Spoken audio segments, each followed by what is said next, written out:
Good morning dear student, welcome to my YouTube channel SS career point. मैं आप सबका अपने यूट्यूब चैनल में स्वागत करता हूं।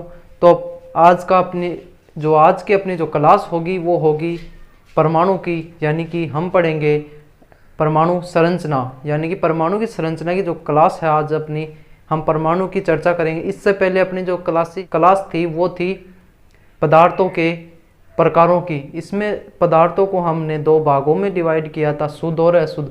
अशुद्ध पदार्थ और शुद्ध पदार्थ, यानी शुद्ध पदार्थों के अंदर हमने पढ़ा था परमाणु, अणु और तत्व। तो अपनी जो क्लास होगी आज वो होगी परमाणु की। तो अपनी आज की क्लास जो होगी वो है परमाणु। परमाणु की आज की क्लास है अपनी, और इस परमाणु की क्लास जो है वो 1 से 2 क्लासों के अंदर हम परमाणु पर चर्चा करेंगे। परमाणु क्या है, इसके अंदर कौन कौन से कण पाए जाते हैं, इसका आकार कैसा होता है, इन सब की बातें करेंगे और स्टेप बाय स्टेप पढ़ेंगे। परमाणु को पढ़ने के लिए हम अनेक वैज्ञानिकों के अभिधारणाएं पढ़ेंगे, यानी किस किस वैज्ञानिक ने कौन सी अभिधारणाएं दी, उन सब को पढ़ते हुए हम परमाणु की व्याख्या करेंगे। यानी कि परमाणु के लिए सबसे पहले जो हम पढ़ेंगे वो पढ़ेंगे महर्षि कणाद ने क्या बताया परमाणु के बारे में।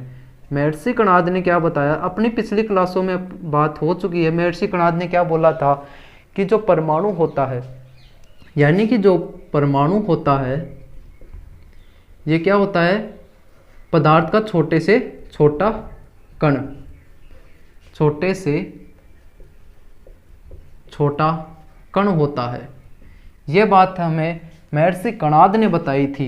यानी कि अपनी पिछली क्लासों में मैंने बार बार ये बात बोली थी, यानी पदार्थ का जो निर्माण होता है वह छोटे छोटे कणों से होता है, यानी पदार्थ छोटे छोटे कणों से मिलकर बनता है। इन छोटे छोटे कणों को हम क्या कहते हैं, परमाणु कहते हैं। तो हम यहाँ पे लिखेंगे महर्षि कणाद ने क्या बताया था, पदार्थ का निर्माण किससे होता है, छोटे छोटे कणों से। पदार्थ का निर्माण छोटे छोटे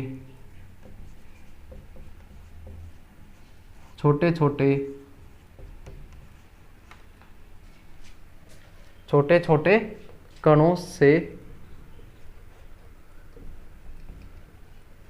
मिलकर होता है, जिन्हें क्या कहते हैं, जिन्हें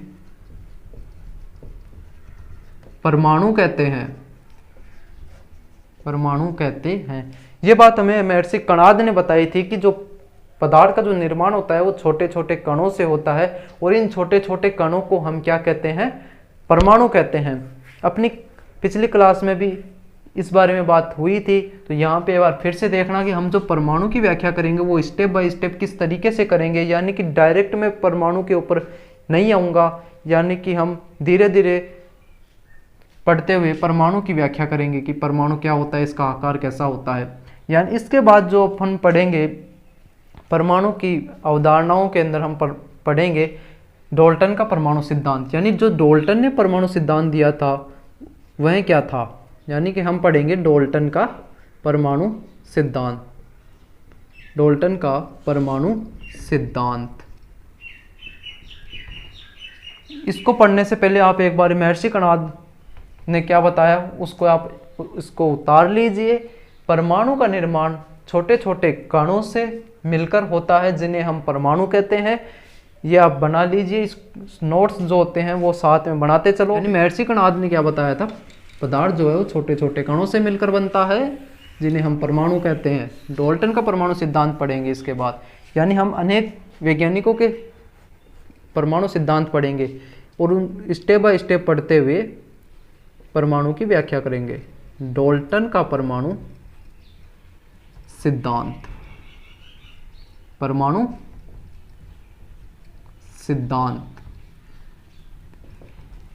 ये जो डाल्टन का परमाणु सिद्धांत है ये क्या है, डाल्टन ने हमें इस सिद्धांत के साथ हमें परमाणु के बारे में जो बात बताई वो क्या बात थी कि यानी कि जो पदार्थ है, यानी कि पदार्थ का वह छोटे से छोटा कण होता है, जो भी वह यानी कि पदार्थ का जो भी छोटे से छोटा जो कण होता है जिसे हम आगे विभाजित नहीं कर सकते, यानी कि अति सूक्ष्म कण होता है, बहुत ही छोटा कण होता है जिसे हम आगे विभाजित नहीं कर सकते, उस कण को क्या कहा डाल्टन ने, क्या बोला, परमाणु बोला।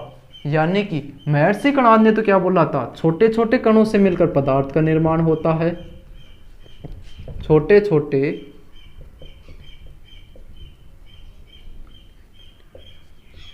कण, छोटे से छोटे कण, यानी कि महर्षि कणाद ने बोला परमाणु,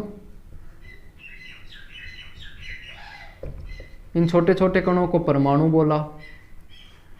और इसी से ही मिलता जुलता, यानी कि जब डाल्टन का जो परमाणु मॉडल पढ़ेंगे वो इसी से ही मिलता जुलता, यानी कि हम डाल्टन के परमाणु मॉडल को जब हम पढ़ेंगे तो ऐसा देखेंगे कि इससे मिलता जुलता ही है। यानी कि हमें महर्षि कणाद ने बताया छोटे से जो पदार्थ का निर्माण होता है वो छोटे से छोटे कणों से मिलकर होता है। जो डाल्टन का जो परमाणु सिद्धांत है वो क्या था, यानी कि पदार्थ का वह छोटे से छोटा कण, वह छोटे से छोटा कण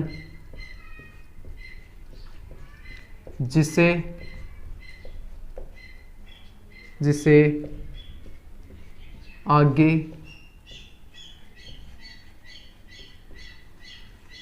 विभाजित नहीं कर सकते।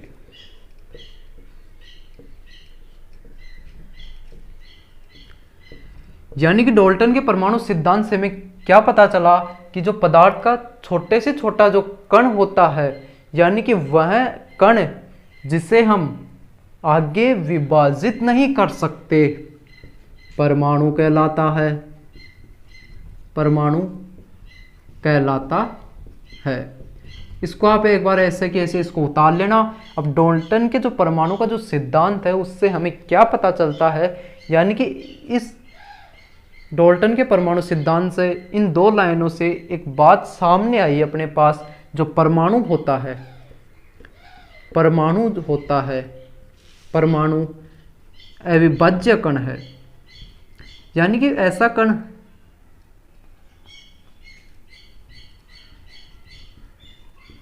अविभाज्य कण है।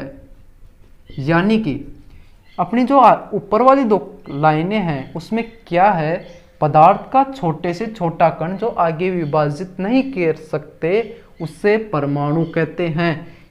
तो परमाणु कैसा हुआ, अविभाज्य कण हुआ। समझ में आई बात, मैं क्या आपको समझाना चाहता हूं वो बात समझ में आई। यानी कि हम परमाणु को अविभाज्य कण बोल सकते हैं, यह होता है। लेकिन याद रखना, लेकिन इसको हम अविभाज्य कण मानते हैं, बट हम जैसे ही 20वीं शताब्दी में यानी कि आधुनिक वैज्ञानिकों की बात करेंगे, उन्होंने इस परमाणु को आगे डिवाइड करने की कोशिश की और उन्होंने सफलतापूर्वक, उनके हम परिणाम देखेंगे तो हम पाएंगे कि आगे विभाजित होने पर परमाणु में क्या होता है, यानी कैसा क्या होता है, उसमें क्या क्या पाए जाते हैं, वो हम पढ़ेंगे आगे। यानी अब तक तो हम मानते चलेंगे कि परमाणु कैसा कण है, अविभाज्य कण है। और इससे हमें एक बात और सामने आती है कि हम परमाणु को ऐसा कण मान सकते हैं, इसको ना तो हम इसका निर्माण कर सकते हैं और ना ही इसका विनाश संभव है, यानी कि इसको हम नष्ट नहीं कर सकते। तो हम परमाणु को मान सकते हैं कि परमाणु है वो कैसा है, परमाणु कैसा है, परमाणु को यानी परमाणु का न तो निर्माण संभव है, न तो निर्माण और न ही विनाश संभव है।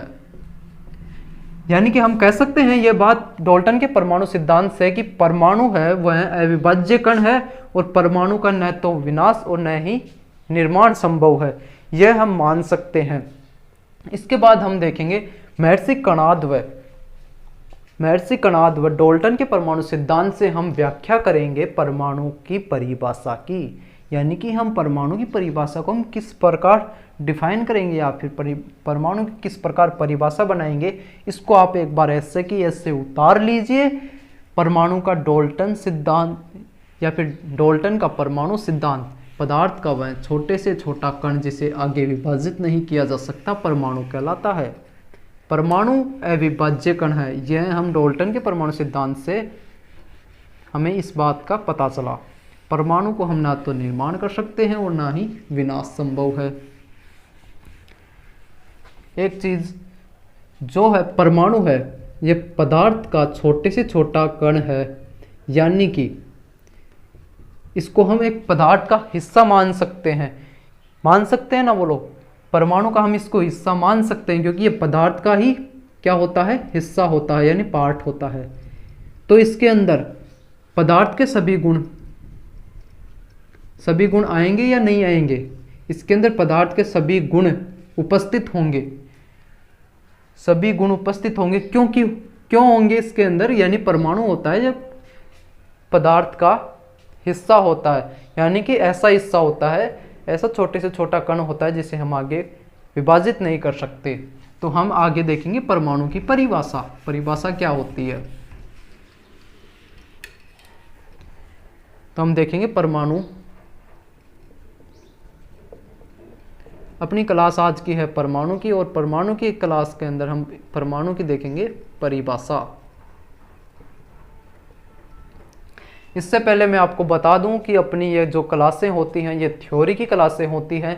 मैंने बार बार बोला है, यानी पढ़ाने के लिए मैं डायरेक्ट परमाणु वाला चैप्टर स्टार्ट कर देता और ऊपर वाली सभी चीज़ें बता देता कि परमाणु गोलाकार होता है, ये है, और इसके अंदर ये कण होते हैं, इन कणों के बारे में बता के क्लास को मैं कंप्लीट कर सकता था। यानी कि मैं इस क्लास को एक क्लास के अंदर भी कंप्लीट कर सकता था। इसको मैंने 2 से 3 क्लास या फिर 1 से 2 क्लास जितनी भी अपनी क्लासें होंगी, इसको करने का यही मेन है कि जो अभी जिन्होंने पढ़ना स्टार्ट किया है, लॉकडाउन में कोचिंगें बंद हो गई, इस कारण थ्योरी क्लासें हैं कि उन लोगों को समझ में आ जाए। बहुत से स्टूडेंट ऐसे हैं जो आर्ट्स से हैं, यानी कॉमर्स और आर्ट्स से हैं, उनको साइंस समझ में नहीं आती है, इसलिए उनका बेस क्लियर करने के लिए थ्योरी पढ़ाई जाती है। उनको साधारण शब्दों में बताने की कोशिश करता हूँ, समझाने की कोशिश करता हूँ। तो आप देखिए परमाणु की परिभाषा, महर्षि कणाद ने क्या बताया और डाल्टन के परमाणु सिद्धांत से हमें क्या पता चलता है, इन दोनों की तुलना करने पर हम इसकी परिभाषा बनाते हैं। तो देखिए इसकी परिभाषा क्या होगी, यानी जो परमाणु है, परमाणु पदार्थ का अति सूक्ष्म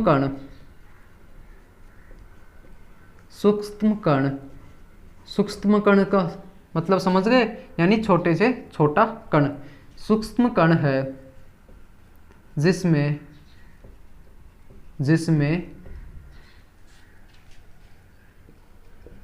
जिसमें पदार्थ के सभी गुण विद्यमान होते हैं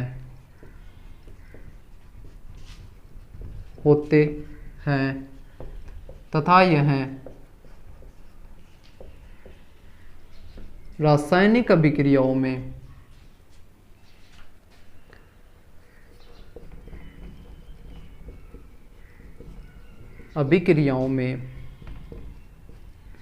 भाग ले सकता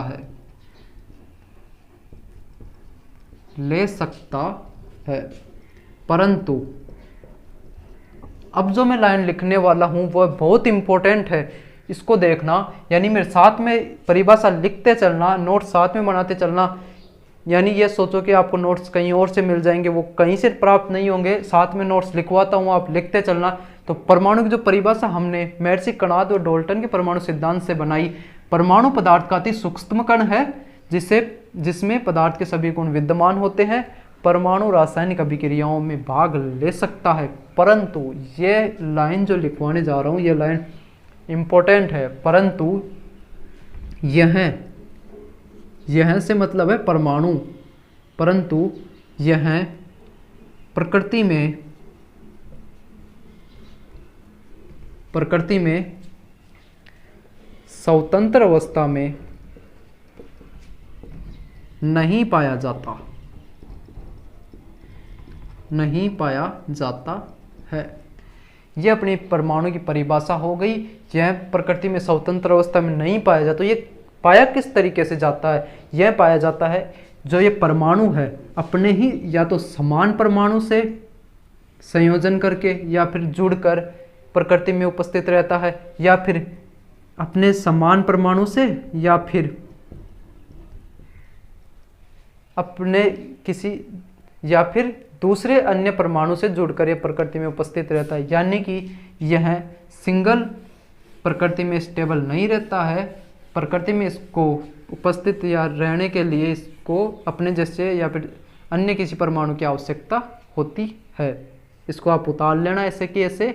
इसके बाद हम देखेंगे परमाणु, यानी परमाणु के लिए एक बात मैंने लिखा दी, परमाणु अविभाज्य कण है, यहाँ दोबारा नहीं लिखवाऊंगा, ऊपर लिखवा दी अविभाज्य कण है। यानी अब हम बात करेंगे परमाणु के आकार की।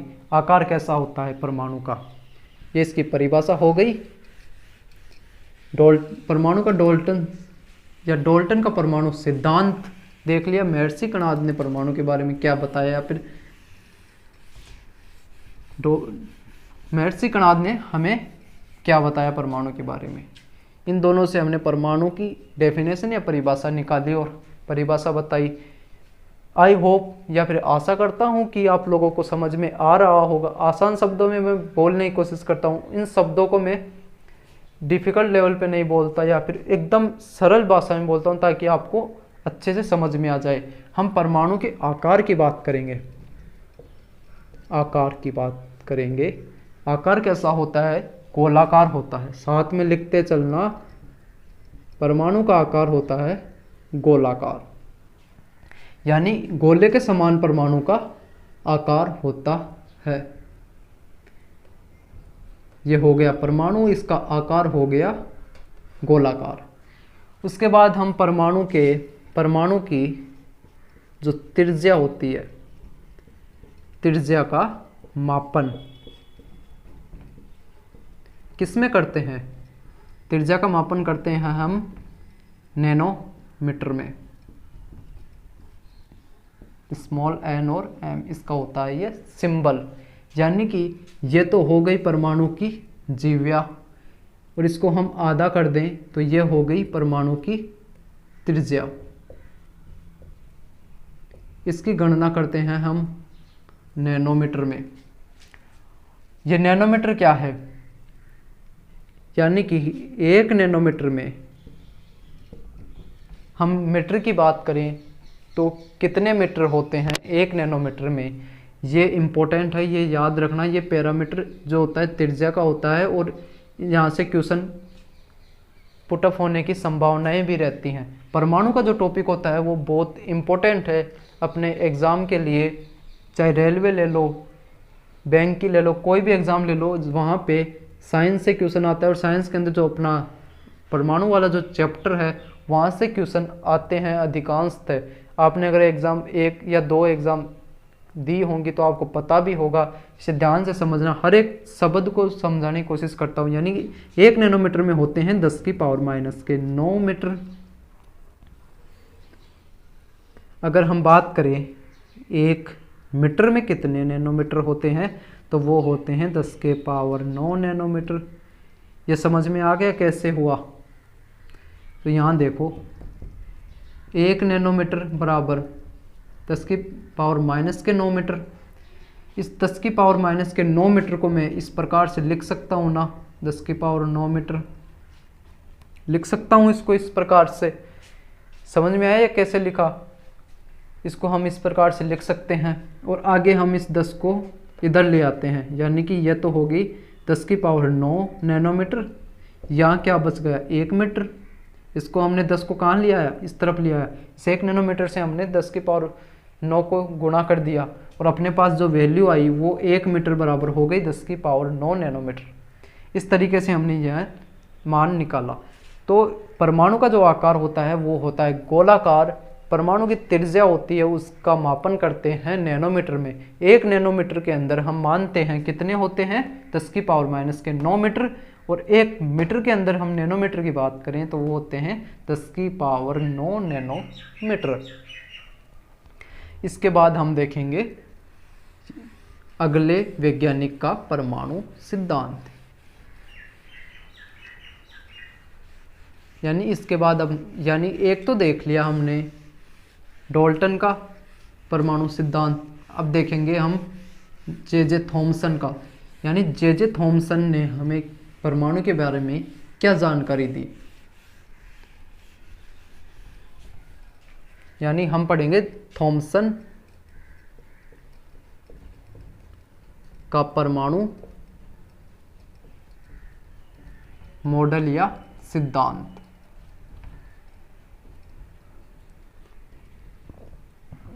थॉमसन ने हमें क्या बताया, जो परमाणु होता है वो कैसा होता है। अभी आकार की बात की तो परमाणु कैसा होता है, परमाणु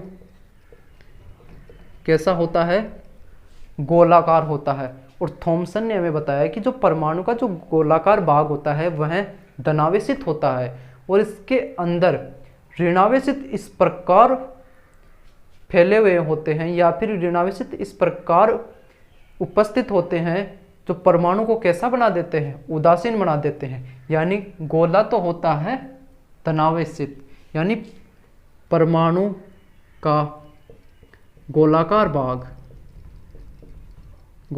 भाग धनावेशित होता है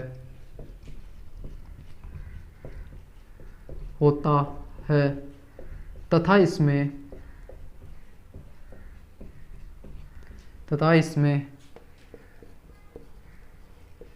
ऋणावेश इस प्रकार फैला रहता है जिससे परमाणु उदासीन हो जाता है, या फिर होता है जिससे परमाणु उदासीन हो जाता है। यानी कि हमने डाल्टन का परमाणु सिद्धांत पढ़ा और थॉमसन का परमाणु सिद्धांत देखा, तो इससे हमें पता चला कि परमाणु का जो गोलाकार भाग होता है वह धनावेशित होता है, और इसके अंदर जो ऋणावेश होता है वह इस प्रकार फैला रहता है जो परमाणु को कैसा बना देता है, उदासीन। उदासीन से क्या मतलब है यहाँ पे, उदासीन से यहाँ पे मतलब है यानी कि आवेश जो होता है वह होता है शून्य, या फिर हम इस प्रकार उदासीन की जगह शून्य आवेश भी कर सकते हैं। यानी हमें क्या क्या जानकारी प्राप्त हो गई, यानी जो परमाणु का जो आकार होता है वो गोलाकार होता है, इसकी त्रिज्या की गणना नैनोमीटर में की जाती है, और इसके अंदर धनावेश फैला रहता है और ऋणावेश फैला रहता है, और ये दोनों इस प्रकार रहते हैं कि इसको उदासीन बना देते हैं।